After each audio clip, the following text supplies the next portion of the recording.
Hey everyone, my name's Nathan, welcome to Hail. So today we're going to be talking about Alfred Hitchcock's silent films. If you weren't aware, Hitchcock did 9 silent films, and people sometimes refer to it as the Hitchcock 9. These were the very first movies he directed, and actually oddly enough, the 9th one is both a silent film and a talkie version. So it was not only his last silent film, but it was also his first talkie film. They have 2 versions of each. But if you like Alfred Hitchcock or talking about classical movies or really movies in general, then you've come to the right place. I love talking about movies here, and if you love talking about them too, then hit the subscribe button and check out my other content. So as I mentioned, Hitchcock did 9 silent films. Today I will be ranking them from my least favorite to my favorite. So Hitchcock's silent filmography, it's a very interesting take. Honestly, I think these are a lot of his weaker films, and I think that's mostly because this is when he was just beginning to start making movies. In fact, these were literally his first films. Before I get further though, I want to give a quick shout out to Kino Lorber and the Criterion Collection for releasing his silent films onto Blu-ray. Shout out to them for restoring them and for making it possible for me to watch them and understand them as well. So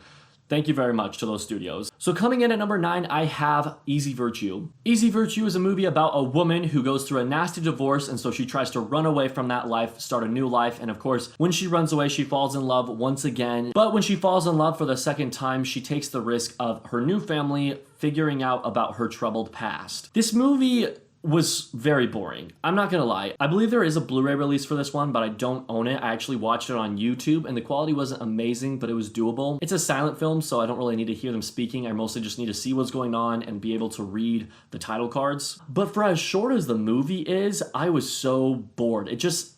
It's not like an awful movie, but it wasn't entertaining at all. I will say though that it's really fun watching Hitchcock's filmography, especially the silent film era, because he recycles so many actors. If you've seen his silent films, you'll know exactly what I'm talking about, but a lot of the same actors show up in different roles. The man that she falls in love with after her divorce, he's also in Downhill, so it was just cool seeing him again. At number 8, I have Champagne. This is kind of a monumental film because it was the 30th Hitchcock film I ever saw. Champagne is about the daughter of a rich man who is very spoiled. She gets her way for anything that she does, really, and he teaches her a lesson by telling her that he is completely bankrupt, he has no money left, and so she has to start finding a job and start taking some responsibility in life. But the little twist is that he never really lost the money. He was only doing it to teach her a lesson.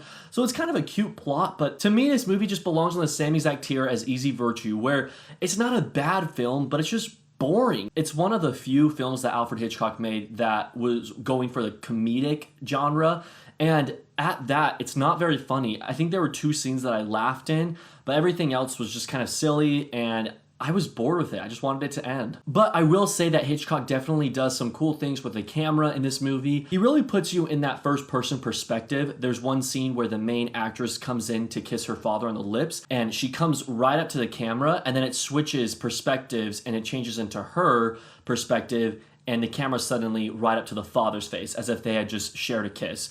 And so there's little things like that that Hitchcock does that I think is really creative, and so I appreciate that. There's also a funny scene where the boat is rocking back and forth, and everyone who is walking on it is swaying back and forth with the boat, but then a drunk man walks on the scene and he walks in a completely straight line. So that was funny. Like, those kind of things are cute. I appreciate that. But overall, it was just a pretty boring film. And Champagne is on this Hitchcock set where it's 4 of his silent films. In fact, I'll just say this right now. Champagne, The Ring, The Farmer's Wife, and The Manxman are all on this set. And then I've got The Manxman, which is a film that I feel like other people who have seen his silent films would probably rank a little higher, but I was just really annoyed by the characters in this one. If you've seen the movie Brothers, or at least heard of it, the one that stars Tobey Maguire, Jake Gyllenhaal, and Natalie Portman, this plot is oddly enough very similar to that one. The film focuses on Pete, Kate, and Philip. Pete loves Kate loves Philip loves Kate, but Pete claims Kate. Did any of that make sense? Pete doesn't have enough money to claim Kate's heart, and so what he does is he leaves for a time to earn money in a different place, but during that time he asks his friend Philip to watch over Kate for him. Well, a message is sent that Pete died while he was away, and so Philip and Kate, they decide, hey, like, he died, this is our chance, we can finally love each other, we don't have to worry about Pete.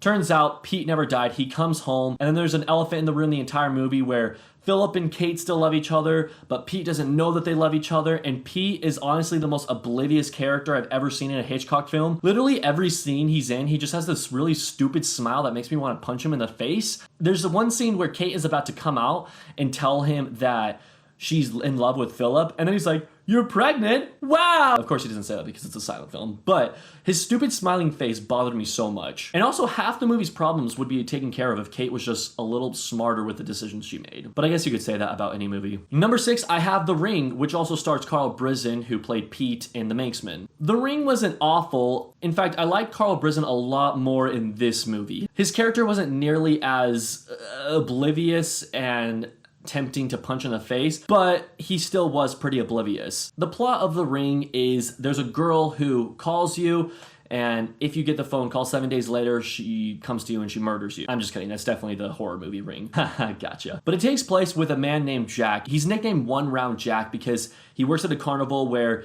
if he can knock you out in one round, he gets paid. That's kind of like his job. He's known for knocking someone out in one round or beating someone in one round. When suddenly there's a challenger who comes to him and beats him, and that challenger ends up falling in love with the girl that Jack was wanting to marry. The thing is, they get married, Jack and this girl, but then she is so unfaithful to him, and it's so blatantly obvious that she's being unfaithful to Jack. It's really messed up and kind of dumb, honestly. She literally has a framed picture of her lover on their piano, and yet Jack just lets all this happen. It's so dumb. And then when he gets mad at her, she's like, "You don't treat me the way I want to be treated. I'm leaving." And it's like, what? You're the one cheating on him. It makes no sense. And then the movie ends and he's in a boxing match. He beats Bob, the one who's having the affair with his wife. And then his wife just comes clean back to him. And so it's supposed to be a happy ending. But at that point, I'm like, no, Jack, you deserve way better. This girl's freaking cheating on you. She's been cheating on you the whole film. Like, forget her. And so I didn't really like this one that much. All right, and at number 5, I have Downhill. So fun fact, Downhill is actually included as a special feature on the larger Criterion Collection edition. I didn't even realize that until I decided to watch all of his silent films. But it was really awesome for me to find that out because I was able to just pop this disc in and watch Downhill in a breeze. Hitchcock made a few films the same year as The Lodger, but I think the reason they went with Downhill to be the special feature on The Lodger is because both of them star the same actor. Ivor Novello, I probably definitely said that wrong, but he's a cool guy. I really liked him in Downhill. It's a movie about a boy who's going to college and he's accused of something he didn't do, but because he was accused of it, he gets expelled from school, and then basically he goes on I wouldn't really say an adventure, but he just goes through a lot of things where he learns some life lessons and has a happy ending with him returning home and being able to get back into school. But Hitchcock did some really cool things in this movie, showing whether it was day, nighttime, or a nightmare that the main character was having. All the night sequences were blue. If it was the daytime, then it was kind of a sepia tone look, and then if it was a nightmare, it was a green look, and I really liked that. The film is pretty melodramatic, but honestly, I just liked it more than the other ones I've mentioned so far. Number 4, I have Blackmail, which Alfred Hitchcock actually made a cameo in, and to me, it's probably one of his funniest ones that he has ever made. But Blackmail, as I mentioned before, is Hitchcock's final silent film and his first talkie film. I watched the silent film. Someday I'll watch the talkie version, but for now, the silent film does. It was a solid movie, but I honestly just am not a big fan of the leading actress. Her name is Annie Andra, and she was also the star of The Manxman, and maybe it was because I didn't like her in The Manxman, so seeing her in this movie just automatically made me kind of dislike her. But she just kind of does this thing where she just like stares, and people are talking to her, and she just like she has no emotion, and it's really annoying to me. I feel like silent films should have more emotion because we're not able to hear the dialogue, so there should be more emotion. I feel like she doesn't really do that too much, but she's blonde, and Hitchcock probably loved her for that, so take that for what it's worth. But the reason I like this one more than others is because it feels the most like an Alfred Hitchcock movie. The film is about a man and a woman, they're married, but the woman is cheating on her husband, and the man that she's cheating with, he takes her home to his house and he kind of starts getting violent with her. And so out of self-defense, she murders him. She's technically innocent because she's not a murderer. She was just trying to defend herself. But there's one witness who knows that she murdered him.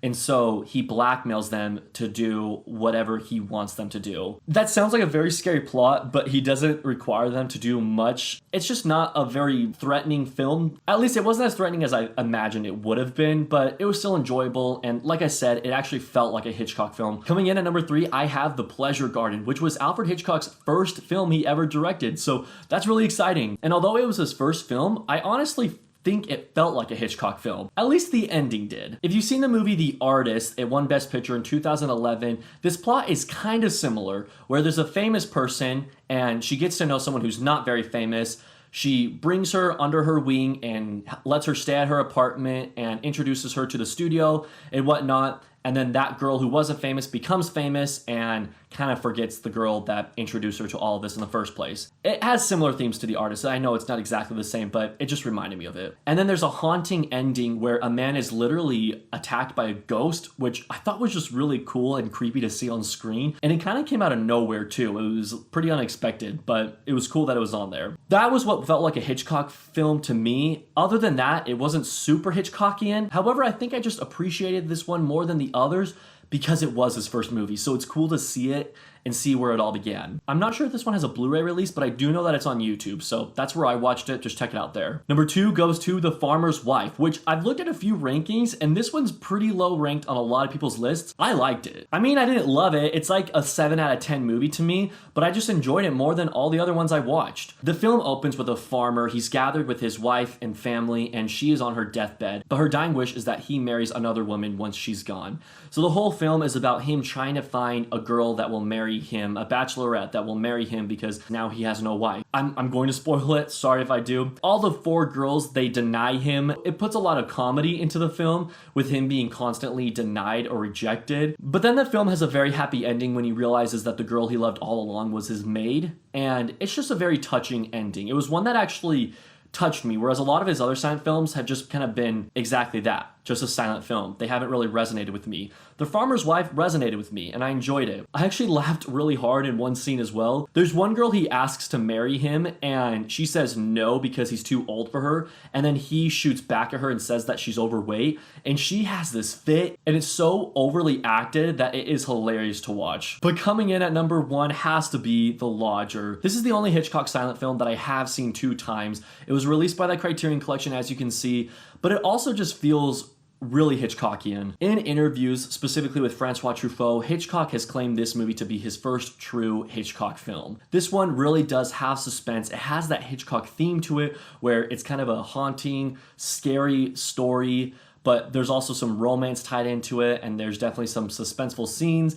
It hits all the levels of Hitchcock movie themes. And I think that's why I enjoy it so much. Plus, he does a lot of cool things with the camera work in this film. Basically, there's a man who's on the loose who's been killing women every week. I believe it's on Tuesday night, and he leaves a calling sign on all the women's bodies that says The Avenger, something like that. At the same exact time, a man that fits the description of the person who's been killing the women, he checks into a hotel, and that's why it's called The Lodger. But the whole movie, it's a very mysterious movie where you're wondering, is this the one who's going out and murdering girls? And I won't spoil this one because it is a better known silent film from Alfred Hitchcock, but I'll just say that it's a really enjoyable, mysterious Alfred Hitchcock film that I liked a lot. He does some cool things with the camera work. For example, there's a scene where the landlady is downstairs and she hears him walking back and forth, so she looks up and you see the chandelier shaking from him walking, but then Hitchcock does this thing where the floor is suddenly see-through and you can see him walking back and forth from downstairs.